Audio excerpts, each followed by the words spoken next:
Pittsburgh Steelers victorious on Sunday Night Football. All the hype was for the New York Jets, even with the quarterback change of Russell Wilson. Now as a starting quarterback. 1-0 here on this season.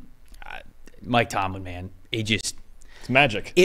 I feel like every year over the last 3 to 4 years, I've said to myself, okay, this is it. This is when the Steelers sort of regress a little bit. Here they are. They are 5-2 on the season. They win 37-15 in this one, defending home turf. Stat that told the story. Let's hear it, my friend. What do we got? All right, I'll start with the Jets' run game because I think there's a lot about the Jets here that we're going to have to talk about now. They're 2-5. But I'll start with the run game. Once again, a struggle. 15 carries for 54 yards. 12 of them were on the last play of the game, I think, to Isaiah Davis when the game was already over. I think the general theme here is just not enough support for Aaron Rodgers. And I know Rodgers, obviously, as the quarterback, is going to get a whole lot of blame.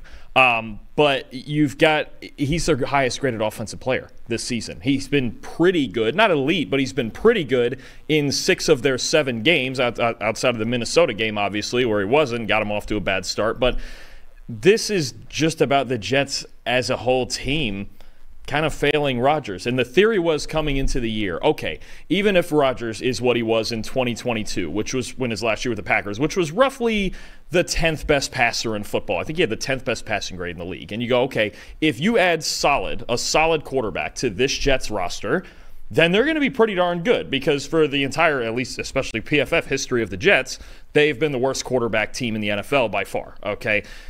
They're getting that version of Rodgers. He's got right around a 77 grade on the year. He was in the high 60s in this game. He wasn't awful in this game outside of the first interception in the Tampa 2 hole to Beanie Bishop, which was just a spectacular play.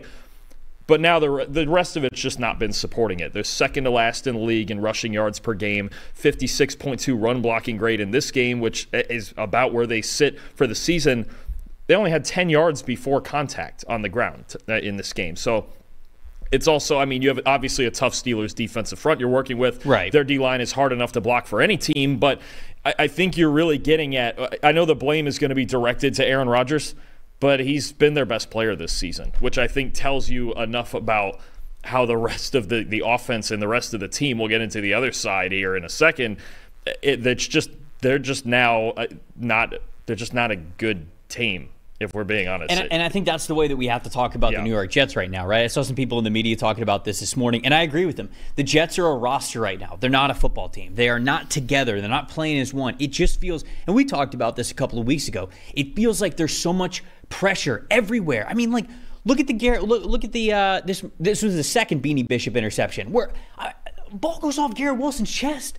Come on, man. And like I'm not trying to pile on Garrett Wilson. Like, he's a great wide receiver, and you could tell afterwards when he was doing his post-game press conference and when they were talking to him in the media in the locker room, he's bummed about it. Like, he's pissed. He knows he should make that play, but that's just what it feels like. It feels like there's just so much tenseness. Like, everyone just does not want to mess up. And now they are sitting here, are they 2-5 in possession of the number 5 overall pick if the draft were to end this week?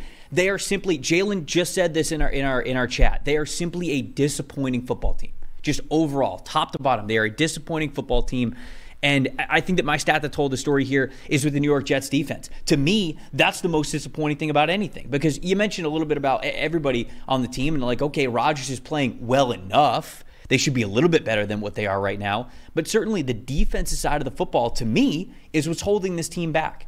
You know, we can sit here and talk about Rodgers got to be better. The offense doesn't look in flux. Obviously, the offensive line sort of had difficulty blocking for Breece Hall and things like that. But, man, the defense, to me, is so disappointing on this team, because over the last 2 years, the whole topic of conversation was just get them average. Just get them average at the quarterback position, and this defense will do the rest. Now they got above average at the quarterback position, and the defense has taken such a step back from what it's been over the last 2 to 3 years. I mean, when you look at things against the Pittsburgh Steelers, their EPA per play allowed was 5th worst in the NFL. Now, obviously, we have 2 games left, so there's 4 teams that haven't played. But they're 5th worst in the NFL for this singular week. And when it comes to their overall EPA per play allowed, they're 20th in the league. This has been a top 5, if not top 10, if not top 5 defense in a lot of different categories over the last 2 to 3 years. And here they are, bottom half of the NFL, if not somewhere in the 20s, if not close to the bottom of the list in EPA per play allowed. So it's just not the same defense here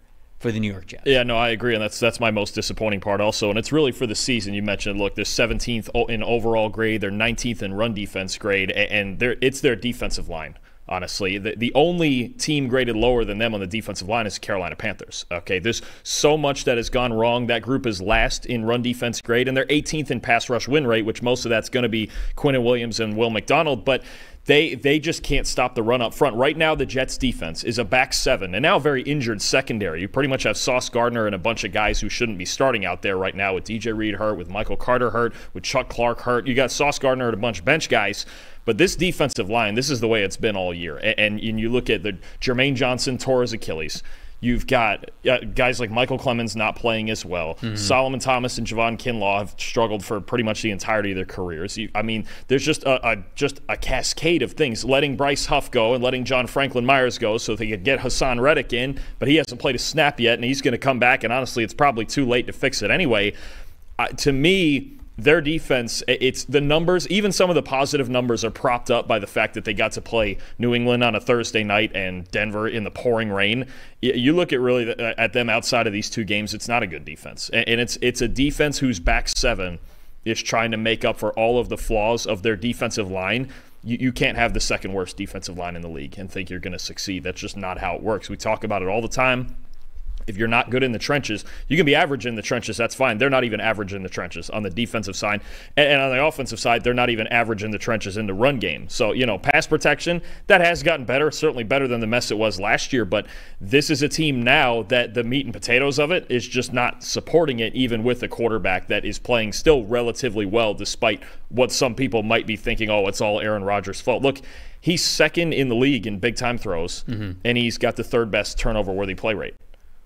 If you said that before the year that they were getting that out of Aaron Rodgers, you would have thought they were winning 12, 13 games. So the rest of this team is just not. They're not getting it done at all, and I don't really know when they're going to. And the Steelers won this game, and I want to give them their credit. So before we jump into the most impressive, which we both have Pittsburgh Steelers for that, let's take a look at those top 5 graded players that we had for both these teams. And we'll start with the Pittsburgh Steelers because they won the game. Defensive tackle Keanu Benton with an elite 90.2 grade. Wide receiver George Pickens with a 90.1. Alex Highsmith back in the lineup from injury, 84.3. Darnell Washington, 83.2. And the number 5, Beanie Bishop, 2 interceptions in this game, 78.8 PFF grade. Russell Wilson, 64.1. Not bad. Not bad. I mean, obviously, the completion percentage could be better from him, and it was his first time starting, but 64.1, all things considered, pretty good. When you go to the Jets side of things, their top 5, wide receiver Allen Lazard, 81.1, safety Tony Adams with a 78.9, defensive tackle Javon Kinlaw coming in at number 3 at a 76.8, Will McDonald, number 4 with a 75.2, and then linebacker Quincy Williams with a 70.7. Aaron Rodgers in this game earned a 67.4 PFF grade. So, I don't want this all to be about the Jets, right? Because the Steelers won this football game. They defended home turf. Like, they played well. It was a change of quarterback. You didn't know exactly what was going to show up there. And, Russell Wilson, it's not like you lit the world on fire. 16 for 29, but he did enough. 264 yards.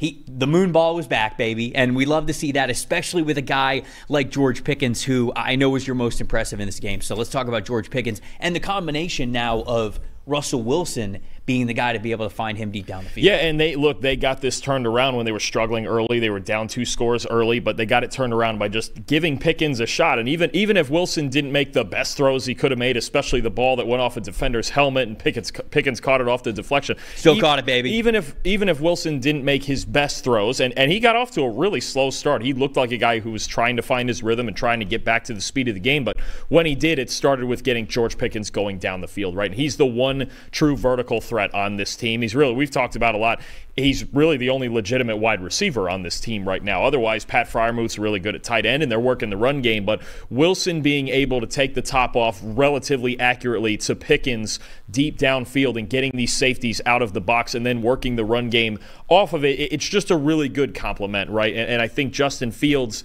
he was playing really good football. He was, but it was much more conservative football, and they were struggling to complete passes downfield. You mentioned the moon ball. It is a big factor, right? Sometimes a guy with George Pickens, he's 6'4", 6'5", and you want to just get up there, give him a chance to do it, right? That's what he's best at, is contested catches and body control. He's not the best separator on the planet, but he's going to make those 50-50 balls look better than that, right? And I think that was really the part in this game. When they got jump-started, it was because Pickens made catches downfield. Wilson gave him an opportunity, and that's where the big plays came from for the Steelers in this game. Yeah, when you look at wide receivers this year on targets of 20 or more yards down the field, George Pickens is second in receiving grade, only to AJ Brown. And then he is tied with DK Metcalf for 10 receptions of 20 or more yards. So this is fantastic. And I do think that this goes into sort of what Mike Tomlin was talking about. And, everybody goes, well, how are you making this change? Justin Fields is playing well enough. You're 4-2. And Mike Tomlin,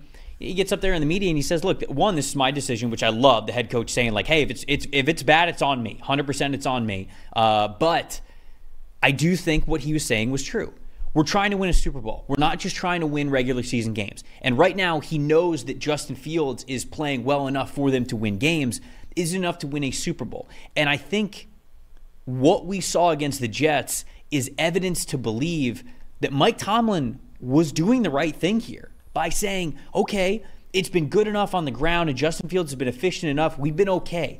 But to really be able to push the ball deep down the field, to get the most out of a guy like George Pickens, who is very clearly your wide receiver one on this team, you need somebody who has that experience doing so. Wilson was willing to push the ball deep down the field. They had that success doing so. And so I think that goes back to what Tomlin said. And that's the whole reason why Russell Wilson is in there. So I wanted to shout that out as well. My most impressive, Najee Harris. Najee Harris, all right. I mean, it wasn't like an all otherworldly performance. 21 carries, 102 rushing yards, and a touchdown. But this is 3 games in a row now where his rushing grade's been above 75, and it's back-to-back games where he's had over 100 yards rushing. And so I don't think that Najee is going to be a player who's going to, win the rushing title, or we're going to look at as one of the best backs in the league, anything like that.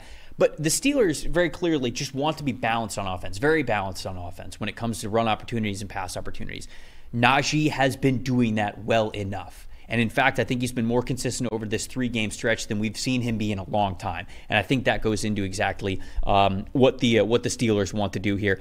Do we have a most disappointing outside of you were saying the Jets defense, right? I just think it's the Jets season overall. Yeah, pretty much, yeah. And it's been really tough for them. 7 weeks into the year, they had the 8th toughest schedule to this point, according to our power rankings.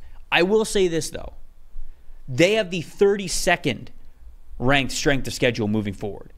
So it's the easiest schedule in the NFL moving forward. Now, I don't know if they're in too deep of a hole, but it does at least mean, hey, let's wait probably 3 to 4 weeks before we really bury the New York Jets. Because if they win, if they go 3-1 over the next 4 games, I mean, you got New England next week and then Houston on a Thursday after that. Then they're sitting there, they're like 5-6. They're kind of right back in the mix of things. Then you can sort of figure it out after that. So we're not burying the New York Jets quite yet. They've got time. They have somewhat of an easy schedule moving forward. But it is worth noting because they are certainly running out of time.